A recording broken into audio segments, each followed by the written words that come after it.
I tried to be helpful. I cooked and sewed buttons. I went with her to the shops. I learned to hem bed jackets. Meanwhile, I still helped Fred twice a week, and I rode butter every day. On a rainy, cold Wednesday afternoon, Susan sat slumped in her chair. I had just finished washing the lunch dishes. Jamie had gone to school. The fire was burning low, so I added coal and poked it up a little.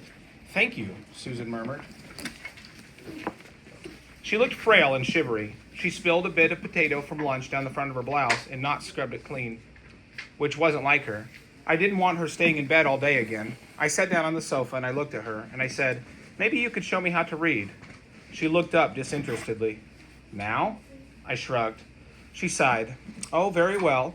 We went to the kitchen table and she got out a pencil and paper. "All the words in the world are made up of just 26 letters," she said.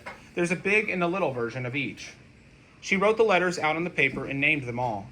Then she went through them again. Then she told me to copy them onto another piece of paper, and then she went back to her chair.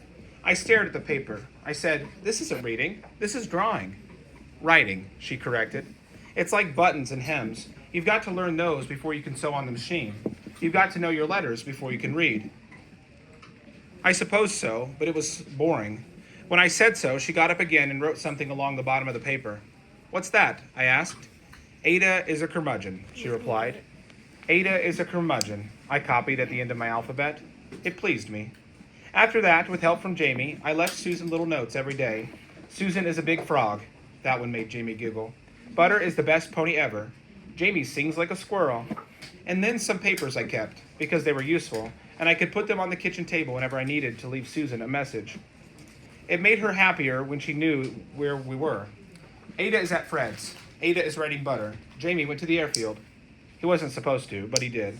They'd gotten so used to him sneaking in under the fence that they hardly bothered to scold him anymore. "Only if they say I have to leave right away," Jamie told us. "If they don't say so, I can stay and talk to them." Planes fascinated him. He made friends with the pilots, and they let him sit inside the Spitfires when they were parked on the field. Susan asked us how we usually celebrated Christmas. We didn't know what to say. Christmas was a big day at the pub, so Ma'am always worked. She'd get lots of tips, and usually we'd have something good to eat, fish and chips or a meat pie. "Do you hang up your stockings?" Susan asked. Jamie frowned. "What for?" We'd heard of Father Christmas. It was something other children talked about, but we didn't get visits from him. I said, "What do you usually do?" Her face went soft, remembering. "The Christmases when Becky was alive, we'd have a big dinner with some of our friends," she said. "Roast goose or turkey. In the morning, we'd exchange presents. We'd always had a little tree, and we'd decorate the windowsills with holly. And then we'd have something wonderful for breakfast. Hot sticky buns and bacon and coffee. And then we'd just laze around until it was time to start making dinner. On Boxing Day, Becky would go hunting." When I was little, my family all went to midnight services on Christmas Eve. My father would preach. The church always looked beautiful in the cold candlelight. Then I'd go to sleep, such a short sleep, and wake up to my stocking filled with little presents at the foot of my bed. The bigger gifts were downstairs under the tree. Mother cooked a huge meal, and all the aunts and uncles and cousins came. Her voice trailed away. "We'll do something nice," she said, "for your first Christmas here." "Can Ma'am come?" Jamie asked. Susan put her hand on his head. "I hope she will," she said. "I've invited her, but I haven't gotten a reply." "I'll write to her," Jamie said. "You don't have to," I told him. It seemed risky. If we reminded Ma'am that we were here, would she come and get us? "We need to talk to her about your foot," Susan said. "Well, I'm not writing," I said. I had memorized the alphabet and was starting to understand how the letters should sound, so that I could read even words I hadn't seen before. I could write a bit, but not to Ma'am. "You don't have to," Susan said, her arm around me. The shop's filled with the most amazing things. Oranges and nuts and all sorts of candy and toys. Susan said people were determined to have a happy Christmas despite the war. She herself ordered a goose, since Jamie and I had never had one, and then she invited some of the pilots from the airfield to come eat with us, because the goose was too big for the three of us alone. I invited Fred, but he said he always went to his brother's house, and he didn't like to break tradition. "But thank you kindly," he added. So I invited Maggie. It seemed right to me that if Jamie got to have pilots, I should have a friend to dinner too. Besides Fred and maybe Stephen, Maggie was the only friend I had. She came back from her school the week before Christmas. We rode together up the big hill where the wind was blowing hard and we could see down to the barricaded beach. Maggie was different, stiffer and more standoffish than she'd been the day I rode her home. She looked elegant on her pony, with her leather gloves and her little velvet cap. I put my hand up to shield my eyes. Riding up the hill had been my idea. I always check for spies when I'm up here, I said. We're supposed to, you know. We were told so by the government men on the radio. Nazi spies could be dressed as nurses or nuns or anything. I know, Maggie said crossly. I'm not stupid.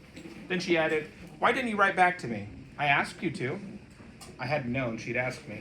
Fred hadn't read me that part of her letter, and while I'd had another couple of goes at reading it, Maggie's handwriting was curly with the letters run together. I couldn't make out the words. I was ashamed to admit this. I had been very busy, I said. She flashed me a look of hurt and anger. I understood suddenly that she'd been waiting for me to write back, waiting and hoping for a letter. I didn't know she felt that way about me. I took a deep breath. I'm just now learning to write, I said, and read, so I couldn't write back yet. I'm sorry. Next time I'll try. Instead of looking horrified by my ignorance, she looked mollified.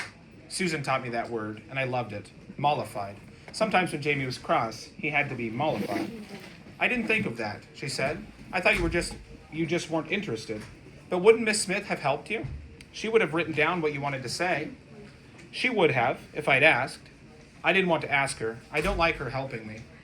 Why ever not? I don't want to get used to her, I said. She's just someone we have to stay with for a little while. She's not, actually real. Maggie looked me up and down. She seems real to me, she said. I saw you the day you got off that train. You looked like you'd already been through a war. Then you looked better the day you helped me. And now, side saddle on a pony and fancy clothes, and not so skinny your bones show. Your eyes are different too. Before you looked scared to death. I didn't want to talk about it. There weren't any spies in view, nor any ships, and Butter was tired of standing in the wind. Race you to the village, I said.